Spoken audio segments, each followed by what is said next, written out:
razpravljali o stanju v družbi, predvsem kar se tiče finančno-gospodarske krize, in ugotavljamo, da izhodna strategija, ki jo je predlagala vlada, pač najbrž ne bo dala tistih rezultatov, ki bi jih morala dati.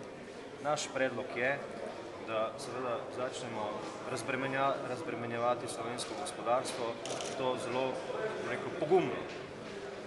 Gospodarstvo je treba pogumno razbremeniti, hkrati pa je potrebno radikalno začeti varčevati v državni upravi.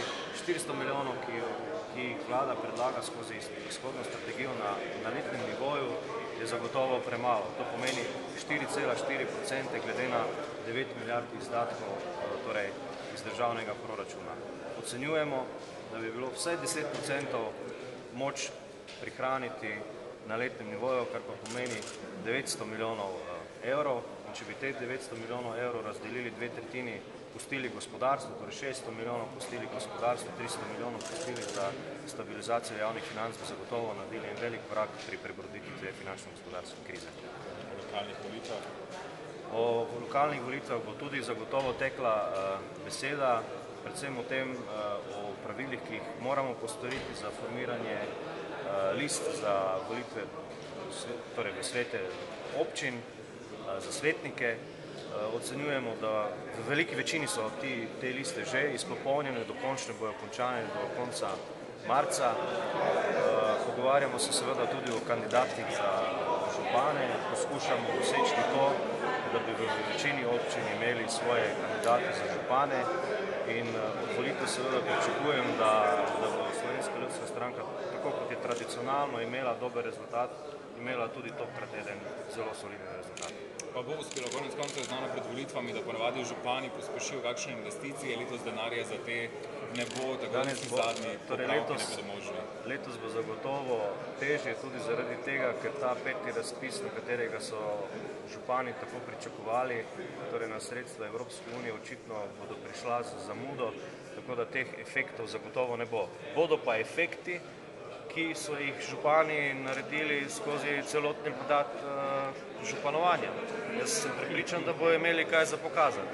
Pa se pričakuje težek boj za letošnjih volitev, kakšne umazane igre, kje?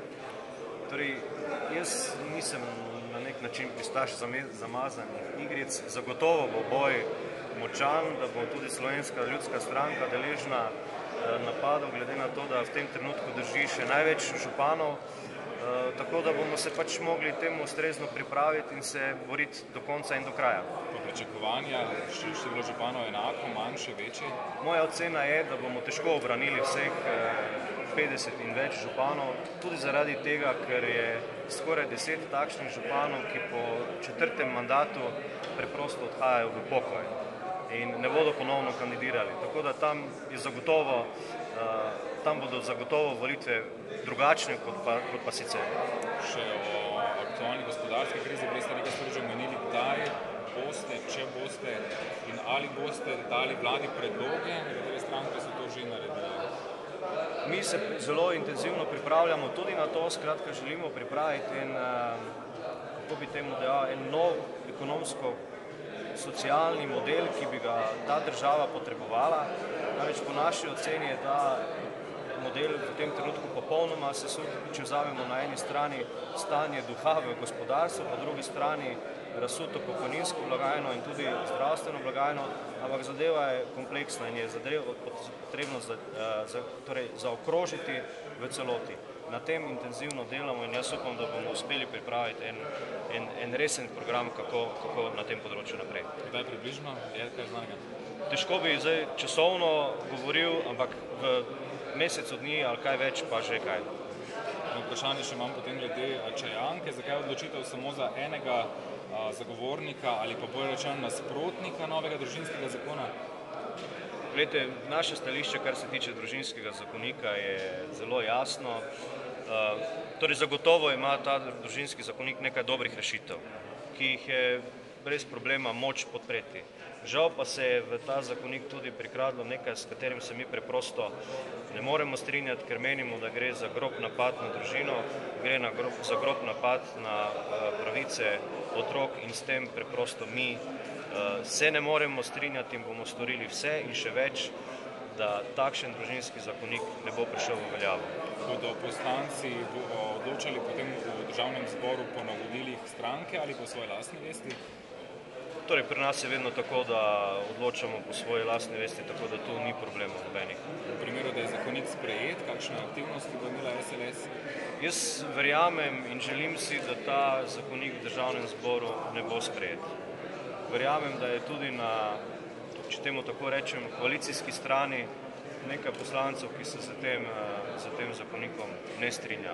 Vkolikor pa bo sprejet, pa imamo druge možnosti referenduma. Mi smo že napovedali referendum za zbiranje, torej z 30 podpisi skupaj z SDS-om. Razmišljamo pa tudi o drugi varianti, da bi preprosto šli v referendum za zbiranje podpisov volivk in volivcev. Ampak referendum je bil verjetno protiustaven. O tem bomo pa še se najbrž pogovarjali. Jaz upam, da ne. Zakaj proti? Konec koncev večina evropskih držav deluje v tej isti smeri, mnoge bolj napredne so to že sprejele. Poglejte, jaz menim, da v tem trenutku zadeva še ni zrela za našo družbo. Torej smo preveč zaostali še za Evropo. Morda.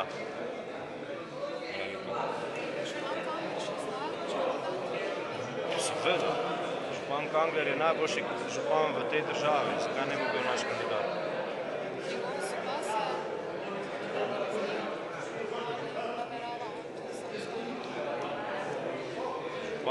Torej gospod Kangler bo kandidiral na listi Slovenske ljudske stranke in bo novi župan mesta Maribor.